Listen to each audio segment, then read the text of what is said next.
கோடி கோடியாக சம்பாரிச்சாலும் கோடி கோடியாக படிச்சுட்டு இருந்தாலும் நிம்மதியே வாழ்க்கையில் இருக்காது. சின்ன வேலை செஞ்சாலும் உழைச்சி சம்பாரிச்சு அதில் கிடைக்கிற சந்தோஷங்கிறது அழகாக இருக்கும். இந்த இந்த படம் வந்து ரொம்ப என்ன இதில் வந்து என்ன நெகட்டிவே இல்லைன்னா, என்னுடைய பார்வையில் அது நெகட்டிவிட்டிங்கிறது ரியாலிட்டிக்காக இருக்கணும், ரியலிஸ்டிக்காக இருக்கணும்னு சொல்லிட்டு நிறைய இடத்துல கொஞ்சம் வார்த்தைகள் நல்ல வார்த்தைகள் இல்லாமல் இருக்குது.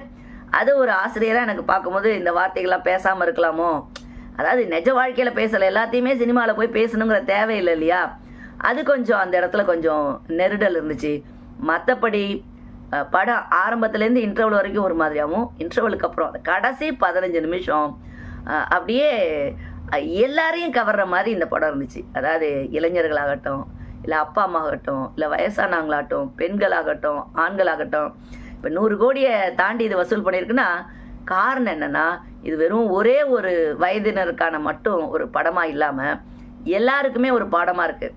பிள்ளைங்களை அப்படியே நம்புகிற அப்பா அம்மாவுக்கு, இல்லை பிள்ளைங்களை அப்பா அம்மாவை ஏமாத்துகிற பிள்ளைகளுக்கு, அதாவது லவரை கழட்டி விட்டுட்டு போகிற பெண்களுக்கு, இல்லை பெண்களுக்காக தன்னுடைய வாழ்க்கை அப்படியே தியாகம் பண்ணி அந்த ஹீரோ 1,20,001 ரூபாய் எனக்கு சம்பளம் வேணும். அதாவது வாழ்க்கையில் வந்து இன்னொரு அழகான விஷயத்தை இந்த அஸ்வந்த் மாரிமுத்து சொல்லியிருப்பார். அதாவது அந்த பொண்ணு அனுபமா பரமேஸ்வரன் வந்து ராகவனை விட்டு வெளில போனால் கூட அவளை துன்புறுத்தவோ, இன்றைக்கி வந்து அவன் பின்னாடி போய் துரத்தவோ எதுவுமே இல்லாமல், நான் அவளை விட அவளுடைய அந்த கணவனை விட நிறைய சம்பாதிப்பேன் அப்படின்னு ஒரு ட்விஸ்ட் வச்சு போவான்ல, அது ரொம்ப அழகாக இருந்துச்சு. அவள் பின்னாடியே போய் துரத்திட்டு போய் அவளுக்கு தொல்லை பண்ணி அப்படிலாம் இல்லாமல் டீசெண்டாக அவன் வந்து எவ்வளோ பெரிய ரவுடியாக இருந்தாலும் டீசெண்டாக வெளியில் வந்துட்டு அவன் வாழ்க்கையில் ஜெயிக்கணும்னு நினைப்பான்ல, அதெல்லாம் ரொம்ப அழகாக இருந்துச்சு. இந்த படம் வந்து ஒரு அழகான கவிதை மாதிரியான ஒரு படம் தான்.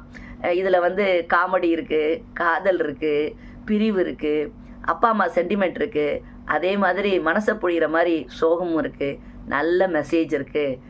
யாருமே வந்து தப்பு செய்யக்கூடாது, நல்லவங்களாக இருந்தால் மட்டும்தான் சந்தோஷங்கிற ஒரு பெரிய அருமையான ஒரு தத்துவம் இருக்குது. அதனால் டைரக்டருக்கும் பாராட்டுக்கள். இதில் நடித்த ஒவ்வொரு கேரக்டருமே நல்லா பண்ணியிருந்தாங்க. பிரதீப் ரங்கநாதனுக்கு வந்து இதை அவரே நினச்சி பார்த்துருக்க மாட்டார், இதேமாதிரி வாழ்க்கையில் தான் வந்து இவ்வளோ ஒரு பெரிய நிலையை உயரும்னு.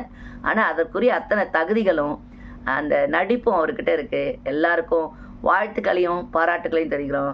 என்றைக்கும் தீமை என்றைக்குமே ஜெயிக்க முடியாது, நிச்சயமாக நன்மை மட்டும்தான் ஜெயிக்க முடியும். இதில் எல்லா படத்துலேயும் ஹீரோ வந்து தப்பாக பண்ணுவார், ஆனால் அதெல்லாம் முடிச்சுட்டு அவர் ஜெயிச்சிருவார். ஆனால் இதில் ஒரு ஹீரோவாக இருந்தாலும் அது தப்பு செஞ்சால் சந்தோஷம் கிடைக்காது, நல்லவனாக இருந்தால் மட்டும் கிடைச்சிருக்க அந்த டைரக்டருக்கும் பாராட்டுக்களை சொல்லி வாழ்த்துக்களை சொல்லி விடைபெறுகிறேன்.